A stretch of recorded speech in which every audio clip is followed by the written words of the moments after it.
Qui est le père de la rumba? Paul Kamba ou Wendo Kolosoy? Nous allons voir ça. Paul Kamba est né en 1912 au Congo-Brazzaville. Lorsqu'il a terminé ses études à l'école Jeanne d'Arc au Congo-Brazzaville, Paul Kamba s'installe à Léopoldville, l'actuel Kinshasa. À Léopoldville, il travaille en qualité de commis des PTT.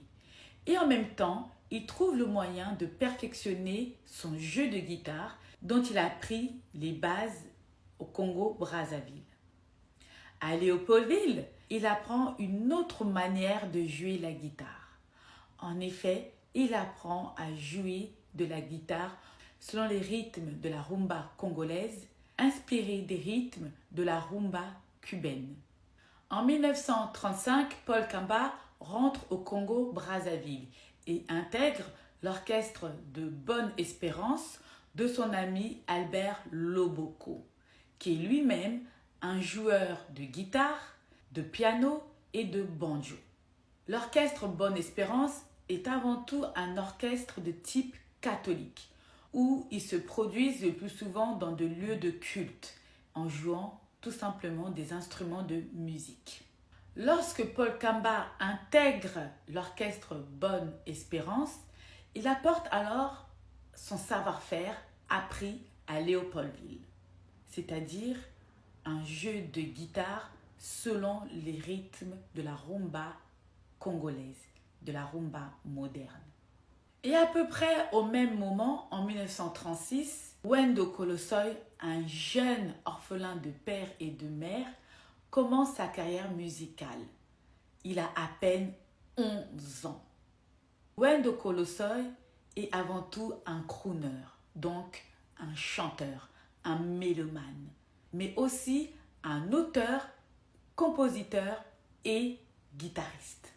Mais Wendo Kolosoy préfère chanter dans ses bateaux pour les voyageurs, dans le fleuve Congo, ou encore se donner à son sport favori qui est la boxe. Mais de temps en temps, il chante et joue dans des petits orchestres ou encore fait des petites productions sur scène. Au Congo-Brazzaville, lorsque l'orchestre Bonne Espérance éclata, Paul Kamba crée en 1941 l'orchestre à grand succès Victoria de Brazza. Paul Kamba, leader de l'orchestre Victoria de Brazza, fit venir pour quelques productions Wendo Kolosoy, entre-temps surnommé le duc de Windsor par ses fans du Congo belge, donc le Congo-Kinshasa, afin que le public du Congo-Brazza puisse entendre ses belles mélodies. Mais en 1943, François Ngombe Baseko, autrement dit Maître Toro, qui est lui aussi un artiste-compositeur, encourage Wendo Kolosoy, donc le duc de Windsor, à créer ensemble un orchestre qu'ils vont nommer Victoria Leo et ensuite Victoria King. Et donc en 1948, Wendo Kolosoy, autrement dit Wendo So ou encore Papa Wendo, connaît son premier succès musical en sortant la chanson Marie-Louise. Pourquoi est-ce qu'on dit que Wendo Kolosoy est le père de la rumba congolaise? Parce que tout simplement, c'est un artiste complet. Il est à la fois chanteur, compositeur et aussi un musicien guitariste. Wendo Kolosoy est avant tout un mélomane et les Congolais de Kinshasa adorent les mélomanes. Pour gagner le public du Congo-Kinshasa, il ne suffit pas d'être un bon joueur de guitare ou de basse. Il faut aussi et avant tout être un véritable mélomane, comme Koffi Olomide ou encore Fally Ipupa.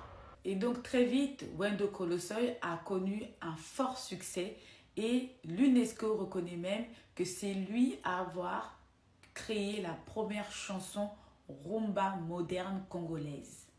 Et clairement, le public congolais de Kinshasa reconnaît Wendo Kolosoy comme le père fondateur de la rumba moderne congolaise. Tandis que ce public reconnaît un peu moins Paul Kamba. En effet, parce que Paul Kamba est avant tout un artiste musicien guitariste et non forcément un mélomane comme Wendo Colossoy. Et surtout et avant tout, Paul Kamba a été formé au Congo-Kinshasa pour ensuite ramener ce rythme au Congo-Brazzaville. Bref, on ne trahit pas le Congo.